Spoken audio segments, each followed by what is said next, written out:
Una cascata di acqua si è abbattuta nella Sicilia occidentale nella giornata di ieri, tardo pomeriggio intorno alle 16, per oltre un'ora causando enormi disagi e provocando ovunque fango e detriti sulle strade statali e sull'intero territorio della provincia.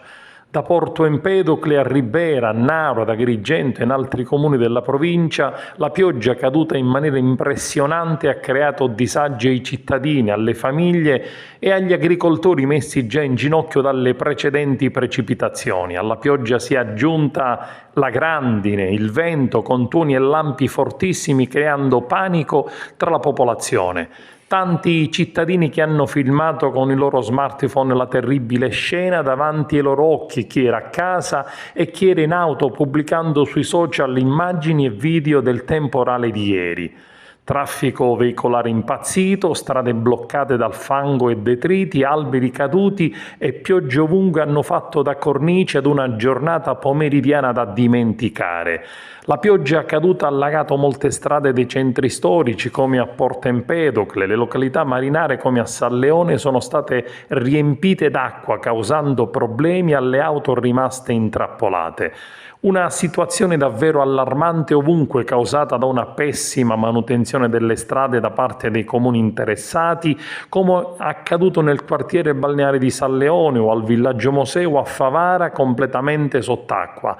Centinaia le segnalazioni e le chiamate ai vigili del fuoco nonostante gli appelli delle autorità a rimanere barricati a casa ed evitare di uscire. Le autorità continuano a raccomandare prudenza alla guida soprattutto sull'arterie secondarie dove le fortissime precipitazioni hanno creato disagi enormi.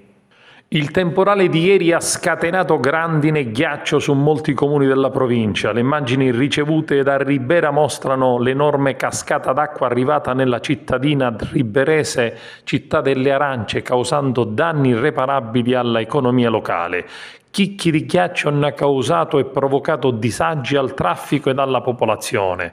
Ad Agrigento, ad esempio, nel quartiere della via San Vito, adiacente il costone dell'ex carcere, una cascata immensa d'acqua si è riversata sulla via Picone e sulle numerose auto rimaste intrappolate. Impressionanti le immagini filmate dei cittadini che vogliamo mostrare per evidenziare lo stato di disagio e calamità della popolazione impotente di fronte a questa potenza della natura.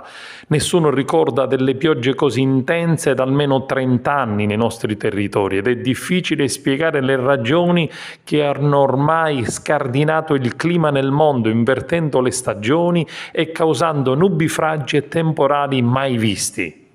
Le autorità continuano a raccomandare prudenza alla guida, soprattutto sulle arterie secondarie dove le fortissime precipitazioni hanno creato disagi enormi. Sembra che le condizioni climatiche vadano cambiando, abbiamo questi episodi quasi di tornado, di trombe d'aria che stanno devastando la nostra zona, specialmente la zona litoranea.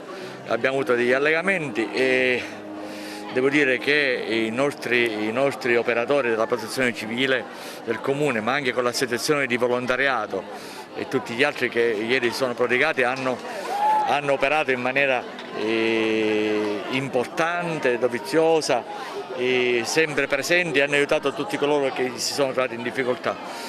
È vero che i sistemi di smaltimento delle acque meteoriche sono carenti, ma proprio per questo penso che ci darà la possibilità di poter capire quali sono le criticità.